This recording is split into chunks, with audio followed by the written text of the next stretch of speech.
Hey, hi everyone. In this session, we are starting our new chapter that is Indian Constitution. आप refer कर सकते हैं class 8th political science का जो chapter 1 है उसको रीड करके, और उसी चैप्टर को हम आने वाली क्लासेस में अच्छे से डिटेल में समझने वाले हैं और कंसेप्ट्स को बिल्कुल I will try my best कि आपको वो सारे कंसेप्ट्स बिल्कुल क्रिस्टल क्लियर हो जाएं। सो स्टार्ट करते हैं सबसे पहले कि जो हमारा संविधान है वो होता क्या है, what is constitution. So constitution क्या है, ये सेट ऑफ रूल्स है जो कि किसी भी कंट्री को चलाने के लिए काम में आता है। So set of rules to run a country in harmony, उसको हम बोलते हैं कॉन्स्टिट्यूशन। कॉन्स्टिट्यूशन की जो है आपको अलग अलग डेफिनेशंस मिलेंगी, बट मेन क्या है कि ये एक सेट ऑफ रूल्स है जो कि किसी भी कंट्री को, किसी भी देश को चलाने के लिए आवश्यक होते हैं। फर्स्ट पॉइंट ये था। सेकंड पॉइंट इज़ कि हम देखेंगे कि कॉन्स्टिट्यूशन जो है बना कैसे था इंडिया में। मेनली हमें पता है ब्रिटिश ने रूल किया था अराउंड 150 ईयर्स, और उसके बाद हमारे कॉन्स्टिट्यूशन का गठन हुआ था, तो वो हम देखेंगे इन डिटेल उसकी शुरुआत कब से हुई थी। सो 1929 में क्या हुआ था, लाहौर सेशन में पंडित जवाहरलाल नेहरू ने डिमांड की थी पूर्ण स्वराज की। ये क्या है अब, व्हाट इज़ पूर्ण स्वराज? पूर्ण का मतलब होता है कम्प्लीटली एंड स्वराज का मतलब होता है सेल्फ रूल और सोवरेनिटी।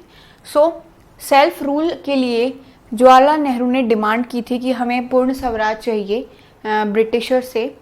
उसके बाद क्या हुआ, 1930 में 26 जनवरी से हमने सेलिब्रेट करना शुरू कर दिया पूर्ण स्वराज डे।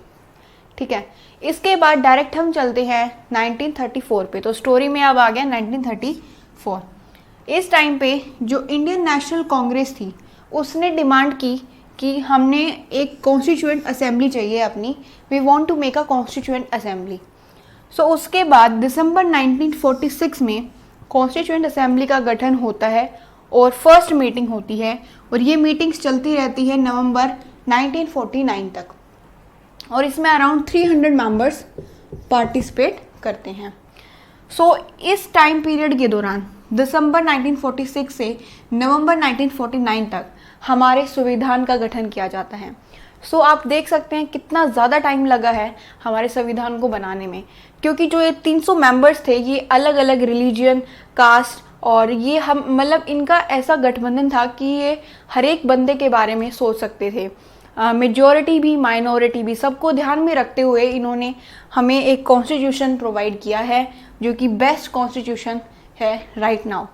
एंड कॉन्स्टिट्यूशन जो है सबसे टॉप पे आता है, और सभी जो गवर्नमेंट है, एग्जीक्यूटिव, जुडिशरी एंड लेजिस्लेचर, सब कॉन्स्टिट्यूशन को तहत में कॉन्स्टिट्यूशन के अंडर ही काम करते हैं। कॉन्स्टिट्यूशन में जो रूल्स मेंशन हैं उनको कोई भी उल्लंघन नहीं करता है, और अगर करता है तो फिर उसके अलग से प्रोविज़न बनाए गए हैं। अब हम देखते हैं कि हमें कॉन्स्टिट्यूशन बनाने में कितना टाइम लगा। तो complete 2 years 11 months and 18 days। तो आपसे देख सकते हैं अराउंड 3 years इसमें बनने में लग गया, और एग्जैक्ट पूछा जाए तो 2 years 11 months एंड 18 days। अब हम देखते हैं 2 इम्पोर्टेंट क्वेश्चन कि संविधान का गठन कब हुआ और उसका एनफोर्समेंट मतलब उसको इम्प्लीमेंट कब से किया गया। तो ये हुआ 26 नवंबर 1949 को। जो हमारा संविधान था वो कम्प्लीटली बन के तैयार हो चुका था, तो हमने अडोप्ट किया था कॉन्स्टिट्यूशन को किस दिन, 26 नवंबर 1949 को। उसके बाद हमने देखा कि यहाँ से 1930 में पूर्ण स्वराज सेलिब्रेशन स्टार्ट हो गया था 26 जन को। इसीलिए जो मेंबर्स थे उन्होंने बोला कि हम अपना जो एनफोर्समेंट है वो 26 जनवरी 1950 को करेंगे, क्योंकि ये इन्होंने एक ऑस्पिशियस डेट मान ली कि हाँ इस दिन ये ऑस्पिशियस डेट थी 1930 के अकॉर्डिंग। तो उन्होंने एनफोर्समेंट किया कॉन्स्टिट्यूशन का 26 जनवरी 1950 को। सो 2 मेन क्वेश्चंस काफ़ी कंफ्यूजिंग होते हैं, अडोप्ट कब किया 26 नवंबर 1949, and second question is enforce कब हुआ, तो ये हुआ 26 जन 1950। नेक्स्ट इज जो हमारी कॉन्स्टिट्यूएंट असेंबली बनी थी उसके प्रेसिडेंट कौन थे, उसके प्रेसिडेंट थे डॉक्टर राजेंद्र प्रसाद। अब आता है कि फादर कौन थे कॉन्स्टिट्यूशन के, तो वो थे भीमराव अंबेडकर, और इनको जो है जो ड्राफ्टिंग कमेटी थी उनका चेयरमैन भी बनाया गया था। सो इस पार्ट में अब तक हम इसमें यही स्टडी करेंगे। आई होप आपको ये सारे पॉइंट्स क्लियर हो गए होंगे। कॉन्स्टिट्यूशन क्या है और इसकी कहानी क्या है, इसको बनाया कैसे गया, ये हम ऑलरेडी क्लियर कर चुके हैं। नेक्स्ट वीडियो में हम देखेंगे why do we need constitution, हमें कॉन्स्टिट्यूशन की आवश्यकता क्यों है। Okay, thank you. Till then do subscribe, do like and Do like, share and subscribe our channel. Let's dream together.